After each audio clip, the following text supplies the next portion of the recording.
ఆమె నోసిన నోము భూలోకమంతయు నోసినారు. శక్తి తప్పినా వ్యక్తి తప్పరాదు, అక్షంతలు తప్పినా.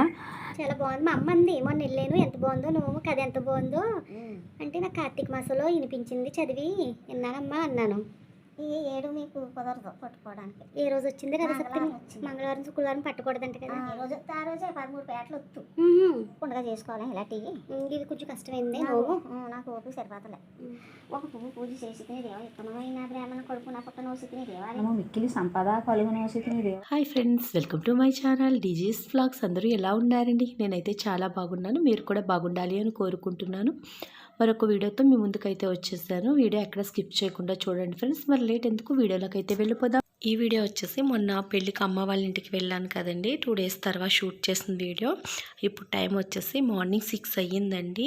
సో అనుష వాళ్ళ అమ్మాయి లక్కీ అయితే గొబ్బెమ్మలు పట్టిందంట. ఈ సంవత్సరం 3 సంవత్సరాలే కలిపి ఈ సంవత్సరమే తీర్చుకుంటుందంటండి. అంటే 3 సంవత్సరాలు 1 సంవత్సరమే పడతారు కదా, ఆ విధంగా పట్టిందంట.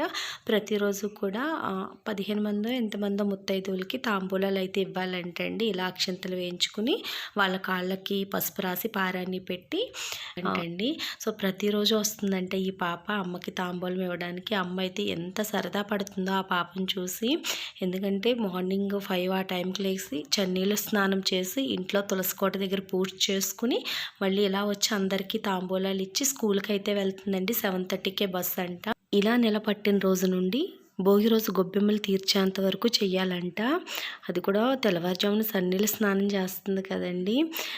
ఈ చిన్న వయసులో పూజలు అవన్నీ కూడా పిల్లలకి అసలు తెలియదు కదా, చాలా ఇప్పించేస్తారు. అలాంటిది ఎంత చక్కగా చేసుకుంటుందో అమ్మ. ప్రతిరోజు కూడా అమ్మాయి గురించి చెప్తుందండి నాకైతే. ఆ రోజు కూడా నేనైతే మార్నింగే లేవలేదండి. మా అమ్మ అయితే ఆ పాప వచ్చిందని చూస్తానని మార్నింగే లేపింది. మీరు అసలు చలి వేసేస్తుందని 7 అయినా లేవటం లేదు. చూడండి చిన్న పాప ఎంత చక్కగా లేచిందో అనేసి అది చూపించడం కోసం నన్ను లేపిందండి. ఇంకా లేచాను కదా అన్నట్టుగా వీడియో షూట్ చేశాను. ఇంకా మా ఇంటి ఎదురు వాళ్ళకి, మా ఇంటి పక్క వాళ్ళకి అందరికీ పెట్టింది కానీ వీడియో షూట్ చేయలేదండి. నెల పట్టేశారు కదా, హరిదాస్ గారు కూడా వచ్చేస్తున్నారు. ఇక్కడైతే మా ఇంటి ఎదురుగా ఉండే ఆమె నోములు అయితే పట్టిందని ఇంతకుముందు చాలా వీడియోస్లో మీతో షేర్ చేసుకున్నాను కదండి. ఇది 13 పువ్వుల నోమంట. ఈ నోము తన కథ చదివి కథ నచ్చి పట్టిందంటండి. ఈ నోము విధి విధానాల గురించి చాలా క్లారిటీగా తనైతే చెప్పిందండి. అలాగే కథ కూడా వినండి ఫ్రెండ్స్, చాలా బాగుంది. ఆత్మ స్నానము అల్లుడింటికి అని రాసేది చూడు. అల్లుడింటికి వెళ్లకుండా నోసితిని దేవా, ఒక పువ్వు పూజ చేసితిని దేవా, ఉత్తమమైన బ్రాహ్మణ కొడుకు నా పుట్ట నోసితిని దేవా, 2 పువ్వుల పూజ చేసితిని దేవా, సుపుత్రి కలుగు నోసితిని దేవా, 3 పువ్వుల పూజ చేసితిని దేవా, ముత్యాల గొడుగు నీడ నడసి నోసితిని దేవా, 4 పువ్వుల పూజ చేసితిని దేవా, నవధాన్యాలు నా ఇంటికి రానోసితిని దేవా, 5 పువ్వుల పూజ చేసితిని దేవా, ధరణి 8 తల్లిదండ్రులు రానోసితిని దేవా, 6 పువ్వుల పూజ చేసితిని దేవా, ఆదిత్య భగవానుల వంటి అత్తమామలు రానోసితిని దేవా, 7 పువ్వుల పూజ చేసితిని దేవా, ఏకచక్రముగా ఏలనోసితిని దేవా, 8 పువ్వుల పూజ చేసితిని దేవా, 8 పువ్వులు పూజ చేసితిని దేవా, ఎనమండూరు కమసాలురు చేసిన సొమ్ములు ఎడదెగకుండా పెట్టదలసితిని దేవా, 9 పువ్వుల పూజ చేసితిని దేవా, తోయగందేలు తోడుగా నోసితిని దేవా, 10 పువ్వులు పూజ చేసితిని దేవా, పట్టపు రాజున్నకి ఇష్టమైన దేవినిగా నోసితిని దేవా, 11 పువ్వుల పూజ చేసితిని దేవా, పాయక పురుషుడు పరస్త్రీని చూడకుండా నోసితిని దేవా, 12 పువ్వుల పూజ చేసితిని దేవా, ఎక్కువ ఏదో తనము మిక్కిలి సంపద కలుగు నోసితిని దేవా, మెచ్చితిని అక్క ఇచ్చితిని వరము మరి ఒకటి కోరవే మహేశ్వరలింగము, శివపుత్రాలకు కోరనేమున్నదయ్యా మాన్యమున్నదయ్యా, ఇష్ట సంపదలను 2 కుమారయ్యలను కోరితిని, పార్వతీదేవి వంటి కూతురు లక్ష్మీదేవి వంటి కూతురు మెచ్చితిని అక్క ఇచ్చితిని వరము మరి ఒకటి కోరవే మహేశ్వరలింగము, శివపుత్రాల కోరనేమున్నదయ్యా మాన్యమున్నదయ్యా, 13 కొడుకులను కోరితిని, మువ్వలాడు కొడుకు, గజ్జెలాడు కొడుకు, అందిలాడు కొడుకు, అమ్మ అన్నం పెట్టమనేవాడు కొడుకు, ఉగ్గు పొయ్యమనేవాడు కొడుకు, పడమట భారతము చదువువాడు కొడుకు, ఉత్తరాది లేలేవాడు కొడుకు, దక్షిణ ద్వారం ఎత్తినవాడు కొడుకు, గోవును తెచ్చి దొడ్డి పెట్టి గోదానము చేయమనేవాడు కొడుకు, అన్నం ఉండించి రాశి చేసి అన్నదానము చేయమనేవాడు కొడుకు, కన్యల మగని దగ్గర పెట్టి కన్యాదానము చేయమని కొడుకు, సువర్ణము తెచ్చి దండెముల వేసి సువర్ణము తెచ్చి పల్లెముల నుంచి సువర్ణదానము చేయమను కొడుకు, వస్త్రములు తెచ్చి దండెములు వేసి వస్త్రదానము చేయమను కొడుకు. అటువంటి కొడుకులను 13 కొడుకులను కోరితిని దేవా, వెచ్చితిని అక్క ఇచ్చితిని వరము, మరి ఒకటి కోరవే మహేశ్వరలింగం అన్నమన్నదయ్యా. సోమయాజులు వారి సోముదేవమ్మ పెద్ద కూతురునై పుట్టి వేగి వేసిన 1000 పుట్లు రాజనాలు 10 పుట్లు అపరాలు 5 పుట్లు జీలకర్ర పొందే ముప్పు ముద్దు టింగువ గిద్దెడు నెయ్య పెరుగాకు పెరుగు పోక గుమ్మడికాంత సున్నము 10 కడవల ఆవకాయ 20 కడవల పెరుగు సలిది కంచాల క్రింద సెలగూరితినయ్య దేవా, మెచ్చితిని అక్క ఇచ్చితిని వరము, మరి ఒక్కటి కోరవే మహేశ్వరలింగము శివభక్తురాల కోరనే మునదయ్య మాన్నే మునదయ్య. సోమయాజులు గారి సోముదేవమ్మ పెద్ద కోడలనై వేగి వేసిన 1000 పుట్లు రాజనాలు 10 పుట్లు అపరాలు 5 పుట్లు జీలకర్ర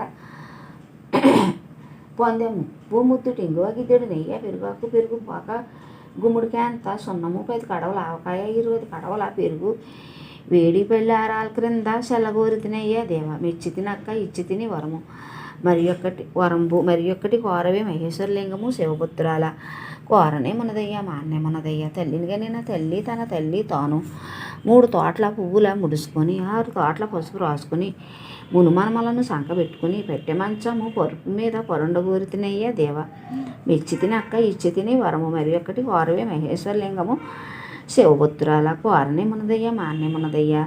అత్తగారు తాను 3 తోటల పువ్వులు ముడుసుకుని 6 తోటల పసుపు రాసుకుని మనుమలను సంకబెట్టుకుని పువ్వుల పాన్పుపై పరుండగోరితినయ్య దేవా, మెచ్చితిని అక్క ఇచ్చితిని వరము, మరి ఒక్కటి కోరవే మహేశ్వరలింగము శివపుత్రాల కోరనే మునదయ్య మాన్నే మునదయ్య. పడపువ్వుల నోము పెట్టిన పడతి వచ్చినది, కడగంటి కాళ్ళు వేయండి, గతి పూల తోటలోని తీసుకుని వెళ్ళండి, పురాణ పుస్తకములు విప్పి చూపించండి, ఎలాగూ వచ్చినదియో ఎటు వచ్చినదియో, నీలాంబరమున నిలసి వచ్చినదియో కనకాంబరమున కదిలే వచ్చినదియో, తెల్ల చీరలో వెలసి కేలాగు వచ్చినదియో అలాగే వచ్చినదియో ఎటు వచ్చినదియో, ఉద్దండ పురుగులు పడకుండా ఇనుప ముక్కుల కాకులు పడకుండా 13 పువ్వుల నోము పెట్టి పడతికి స్వర్గమునకు తలుపులు తీసి పెట్టండి. ఆమె నోసిన నోము భూలోకమంతయు నోసినారు, శక్తి తప్పినా వెత్తి తప్పరాదు, అక్షంతలు తప్పినా 1,00,000 వేండ్లు ఐదోతనము ఉజ్జాపనము. 13 దోసులు బియ్యము 13 బంగారు పువ్వులు 13 కానులు దక్షిణ శివాలయమునకు పట్టుకుని వెళ్ళి శివలింగమునకు పూజ చేయవలేను.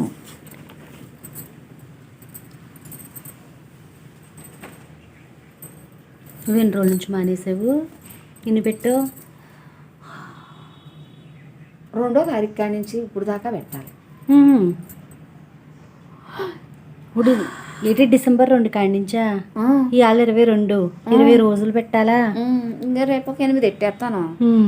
మళ్ళీ శుక్రవారం నాడు ఒక 8, లచ్చారు నాడు శుక్రవారం నాడు 2 రోజులు పెట్టేస్తాను.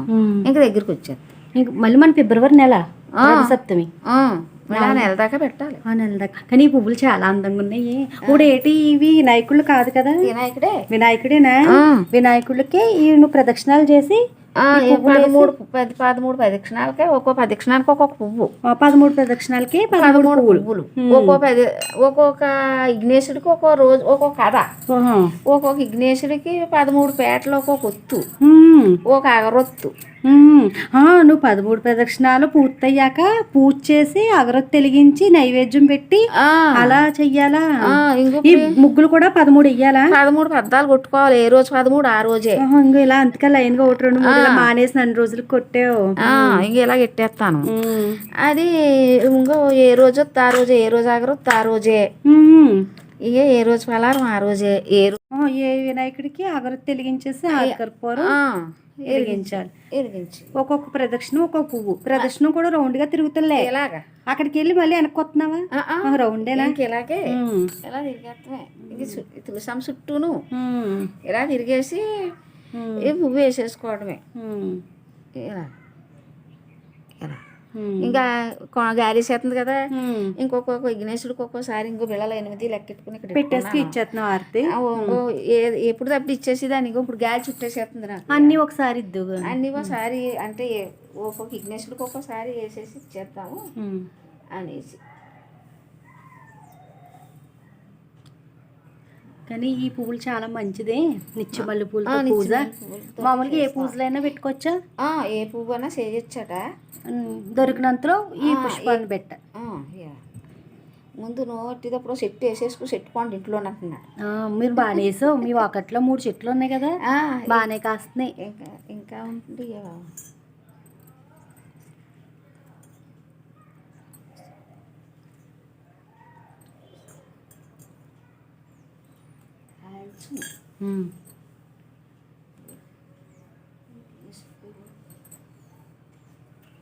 ఒక వినాయకుడికి ఒత్తు కూడా వేసుకోవాలి.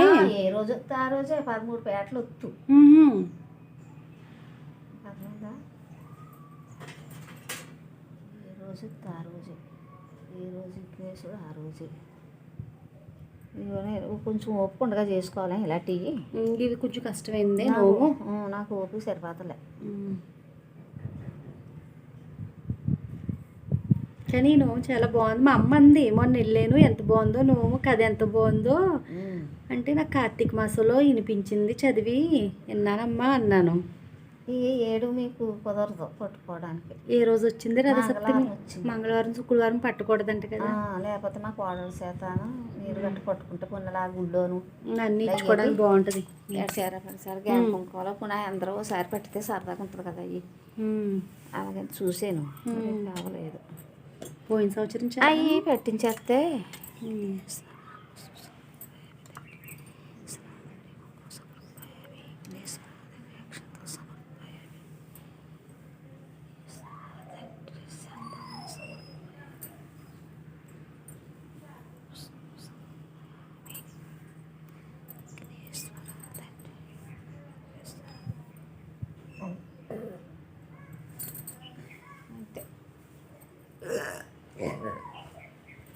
మీరు అందరూ కొనోసారి ఎట్టేస్తారని చెప్తే ఏడన్నా శుక్రవారం నాడు వచ్చింది. అంతకు ముందు సంవత్సరం ఏమో శనివారం వస్తే ఇంకెంతమంది పట్టేశారు. మా చెల్లిగారు పిల్లట్టిన సంవత్సరం శనివారం వచ్చింది కదా. మా చెల్లిగారు నక్షత్రం మంచిది. అవును, మా చెల్లి అప్పటికప్పుడు పురమాయించింది కానీ వద్దనేసింది మా అమ్మ. ఏటు ఇప్పుడు నోములు అప్పటికప్పుడు అలాగా అంటే ఉప్పు నోము ఏదో శనివారం ఇచ్చేస్తే మంచిదని చాలా మంది తిట్టేసారు. అది ఎంత ఉప్పు నోము పట్టేయకూడదని తిట్టింది వేపనావిడ. అదే మరి ఉప్పు లక్ష్మీదేవి అట. అవును, ఇవ్వకూడదట. ఎందుకు మా కోడలు చేత కానీ పెట్టేది. మరి 5 నోముల్లో ఉప్పు నోము ఉండాలేమో, ఉండక్కర్లేదట అందే. గ్రామంలో సూర్యబాబు గారు ఆవిడ అంది. బ్రాహ్మణులు అంతే. వీటిని నిత్యమల్లి పూలు అంటారండి. ఇవి నిత్యం పూస్తాయి. ఈ పువ్వుల గురించి కథ కూడా ఉంటుందండి. ఏదో పార్వతీదేవి అమ్మవారికి సంబంధించిన కథ అయితే ఉంటుంది. ఒకసారి ఎప్పుడో విన్నాను కానీ అంతగా ఐడియా లేదు. ఈ పూలతో ఈ పూజ అయితే చేయాలండి. ఈ నోము వచ్చేసి 13 పువ్వుల నోము ఏదో చెప్తున్నారు. రోజుకి 13 పువ్వులతో పసుపు గణపైకి అయితే పూజ చేయాలంటే అండి. తులసి కోట దగ్గర పద్మాలు కొట్టారు కదా, అలా 13 పద్మాలు కట్టుకుని మధ్యలో పసుపు గణపైని పెట్టి పసుపు గణపైకి ముందుగా కుంకుమ పువ్వులు అక్షంతులు అన్నీ పూజ చేసి ధూపదీప నైవేద్యాలు సమర్పించాలి. అలాగే 13 పేటల ఒత్తు అయితే వెలిగించుకోవాలంటండి.